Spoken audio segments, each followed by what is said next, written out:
Hello প্রিয় শিক্ষার্থীবৃন্দ, কেমন আছো তোমরা সবাই? আশা করি ভালো আছো। তোমাদেরকে স্বাগত জানাচ্ছি তোমাদের প্রিয় চ্যানেলের আরেকটি ভিডিওতে। মেডিকেলের ভর্তি নিয়ে একটি আপডেট তথ্য শেয়ার করব। মেডিকেলে মাইগ্রেশনের পর পুনরায় যে ভর্তি ফি নেওয়া হতো সেই ভর্তি ফিটা বাদ যাচ্ছে, এই তথ্যটি তোমাদের সাথে শেয়ার করবো। আর এই নিয়ে একটি নিউজ প্রকাশ করেছে বাংলাদেশের জনপ্রিয় অনলাইন শিক্ষা বিষয়ক পত্রিকা thedailycampus.com। মেডিকেলে মাইগ্রেশনের পর পুনরায় ভর্তি ফি বাদ যাচ্ছে, এই শিরোনামে নিউজটি প্রকাশ করা হয়েছে। তো চলো জেনে আসি বিস্তারিত। এমবিবিএস বিডিএস কোর্সে মাইগ্রেশনের পর নতুন মেডিকেলে ভর্তির ক্ষেত্রে পুনরায় ভর্তি ফি আদায়ের পদ্ধতি বাতিল করতে যাচ্ছে স্বাস্থ্য শিক্ষা অধিদপ্তর। দ্য ডেইলি ক্যাম্পাসে সংবাদ প্রকাশের পর আলোচনার প্রেক্ষিতে এই সিদ্ধান্ত নেওয়া হয়েছে।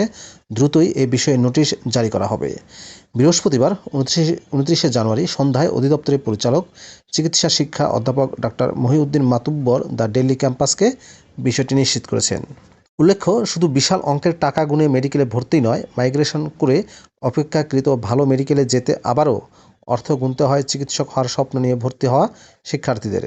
এক্ষেত্রে ছেড়ে আসা মেডিকেলে জমা দেওয়া অর্থ ফেরত পাওয়া যায় না।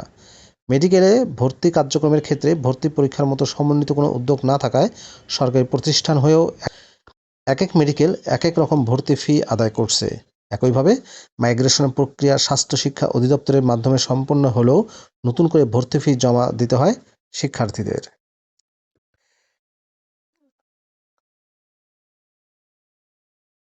শিক্ষার্থীরা বলছেন, পছন্দের কলেজে ভর্তিচ্ছু শিক্ষার্থীরা মাইগ্রেশন পদ্ধতি গ্রহণ করেন। এক্ষেত্রে মেডিকেল ভর্তির ওয়েবসাইটে মাইগ্রেশনের জন্য আবেদন করতে হয়। সেখানে আসন শূন্য থাকা সাপেক্ষে ভর্তির সুযোগ পাওয়া যায়। তবে একটি মেডিকেলে ভর্তি থাকা অবস্থায় মাইগ্রেশন প্রক্রিয়ায় অপর মেডিকেলে ভর্তির ক্ষেত্রে আগের মেডিকেলে জমা দেওয়া ফি ফেরত নেওয়ার সুযোগ নেই শিক্ষার্থীদের। এমনকি আগের মেডিকেল থেকে নতুন মেডিকেলে এই অর্থ ট্রান্সফারও করা হয় না। ওই অর্থ পুরোটাই ওই মেডিকেল তহবিলে জমা হয়ে যায়। এক্ষেত্রে মাইগ্রেশনের পর নতুন মেডিকেলে ভর্তির জন্য নতুন করে নির্ধারিত ভর্তির ফি জমা দিতে হয় শিক্ষার্থীদের। ফলে তুলনামূলক পিছিয়ে থাকা মেডিকেল থেকে পছন্দের মেডিকেলে যেতে শিক্ষার্থীদের গুনতে হয় বিপুল অঙ্কের টাকা।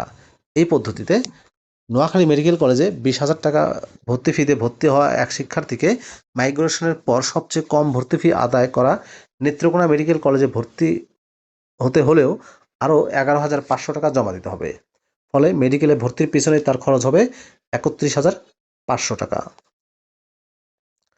গত 13 জানুয়ারি এমবিবিএস বিডিএস ভর্তি ইচ্ছামতো ফি হাঁকাচ্ছে মেডিকেল কলেজ শিরোনামে দ্য ডেইলি ক্যাম্পাসে প্রকাশিত সংবাদটি বিষয়টি উঠে আসে। ওই সময় মাইগ্রেশনের পর নতুন করে ভর্তি ফি জমা দেওয়ার বিষয়ে জানতে চাইলে স্বাস্থ্য শিক্ষা অধিদপ্তরের অতিরিক্ত মহাপরিচালক চিকিৎসা শিক্ষা অধ্যাপক doctor Rubina Yasmin The Daily ক্যাম্পাসকে বলেন, আমাদের তরফ থেকে এ বিষয়ে কোনো সিদ্ধান্ত আসলে নেই।